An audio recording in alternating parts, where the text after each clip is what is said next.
오늘의 말씀 창세기 32장 1절부터 12절 말씀.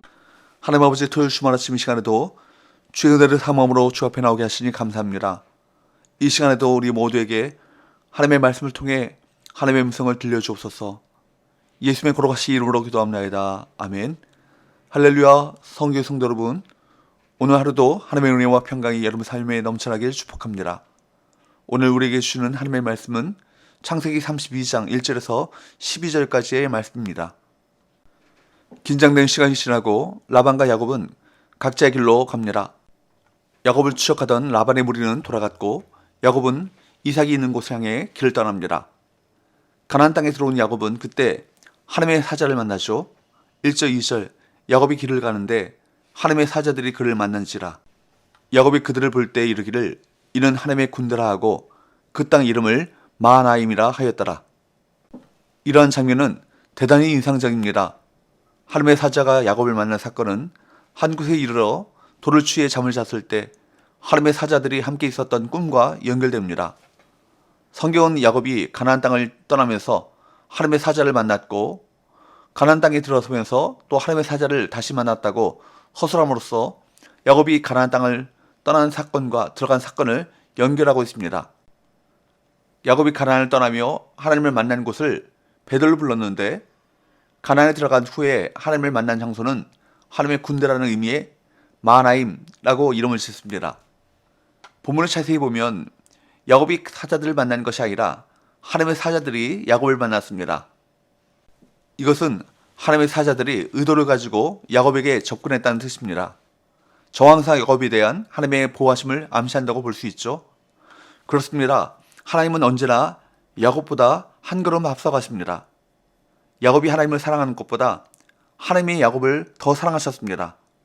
야곱이 썩 잘한 일도 없고 야곱이 하나님의 마음에 들게 처신하는 것도 아닌데 하나님께서는 야곱을 무조건 사랑하십니다.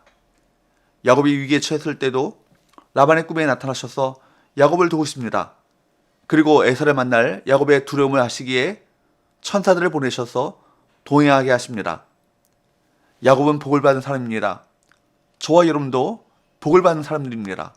우리가 하나님의 마음에 차지 않아도 하나님은 우리를 너무나 사랑하십니다. 그래서 그분의 조건 없는 사랑에 감사를 드릴 수밖에 없는 것입니다. 천사들을 만나서도 야곱의 마음 가운데 불안한 마음은 떨칠 수 없습니다.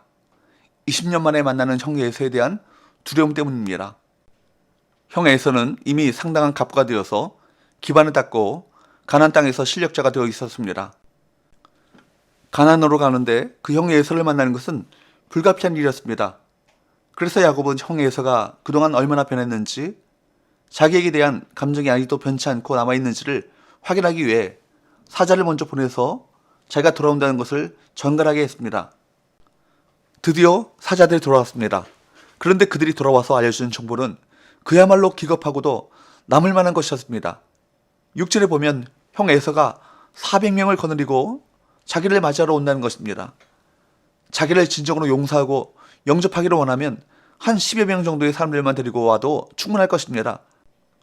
그럼에도 자기 밑에 있는 부하들을 다 끌고 나온다는 것은 전투부대가 동원된 것으로 볼 수밖에 없는 일이었습니다. 아, 형이 아직도 마음이 안 풀렸구나. 나를 죽이려고 하는구나. 이런 생각이 들자 야곱은 밀려드는 공포감에 견딜 수가 없었습니다. 그는 결코 형과 대적할 만한 적수가 되지 못했습니다. 형이 칼을 빼든다면 상대에서 싸울 수 있는 사람이라고 해봐야 고작 자기와 아들 10여 명과 자기가 부리는 종들 몇 명밖에 없었습니다. 그러므로 형이 칼을 빼들고 달려들 경우 그 결과가 어떻게 되리라는 것은 불을 보듯 뻔한 일이었습니다. 정말 위기 중의 위기가 아닐 수 없었습니다. 7절은 그의 심경을 이렇게 표현하고 있습니다. 7절 상반절 야곱이 심히 두렵고 답답하여. 또 11절을 보면 야곱이 하나님 앞에 자기의 속마음을 이렇게 털어놓습니다. 11절 내가 주께 간거오니 내 형의 손에서 에서의 손에서 나를 건져내시옵소서. 내가 그를 두려워함은 그가 와서 나와 내 처자들을 칠까 겁이 나기 때문이다. 이러한 구절들을 통해 야곱이 인생 최대의 위기를 만났다는 것을 우리가 충분히 알 수 있습니다. 야곱은 두렵고 답답하여 나름대로 꾀를 냅니다. 7절 8절 야곱이 심히 두렵고 답답하여 자기와 함께한 동행자와 양과 소와 낙타를 두 떼로 나누고 이르되 에서가 와서 한 떼를 치면 남은 한 떼는 피하리라 하고, 야곱은 아주 주도면밀하게 대처를 하죠. 만일의 사태를 대비하기 위함입니다. 이것은 야곱이 극도로 불안해하고 있음을 보여주고 있습니다. 두려움을 지나쳐서 절망감에 빠져 있을 정도입니다. 그는 형 에서의 공격을 기정사실로 여기고 무리를 둘로 나눕니다. 한 떼가 공격받으면 남은 한 떼라도 도망가게 하려는 계획을 세우는 것이죠. 그것도 부족하게 느껴서 자식하고 부인을 보냅니다. 부인을 보낼 때도 몸종 출신의 부인들부터 보내고 다음으로 레아를 보내고 사랑하는 여자 라헬을 마지막으로 보내죠. 그리고 자기는 가지 않습니다. 이것이 야곱입니다. 그는 부인은 죽어도 자기는 죽지 않겠다는 극도의 이기적인 사람이었습니다. 그는 자기만을 믿습니다. 그래서 그는 이런 위급한 상황이 닥쳐서야 비로소 하나님께 진지하게 기도합니다. 사람은 급하면 하나님을 찾습니다. 인간의 절망은 하나님에 대한 발견으로 이어집니다. 마음이 가난해야 하나님을 찾습니다. 인간적인 방법과 의지가 모두 소용없게 될 때 하나님을 찾고 매달리게 됩니다. 9절 야곱이 또 이르되 내 조부 아브라함의 하나님, 내 아버지 이삭의 하나님 여호와여, 주께서 전에 내게 명령하시기를 내 고향 내 족속에게로 돌아가라. 내가 내게 은혜를 베풀리라 하셨나이다. 그는 조부 아브라함과 아버지 이삭의 이름까지 들먹이면서 하나님께 대한 간절한 마음을 표하죠. 하나님의 명령과 약속을 상기시키면서 또한 10절 11절에서 지금까지 자신을 기적적인 번성으로 이끄신 것을 회고하면서 자신과 처자들을 구해주실 것을 간절히 간구합니다. 하나님은 우리를 환난에서 구원하시고 어떤 상황에서도 능히 우리를 도우십니다. 능력이 하나님께 기도하십시오. 문제는 우리가 기도하지 않는 데 있습니다. 야곱은 마지막으로 12절에서 자신이 죽지 않고 살아남아 내 씨로 바다에 셀 수 없는 모래와 같이 많게 하리라 라고 말씀하셨던 하나님의 약속이 성취되게 해달라고 간청합니다. 이것은 자신이 언약의 상속자임을 주장하며 하나님께 그 언약을 상기시킴으로 응답을 얻으려고 하는 것입니다. 야곱은 숱한 환난과 연단을 거친 후에 자신이 세상 만민에게 복과 구원을 주시려는 하나님의 도구임을 인식했습니다.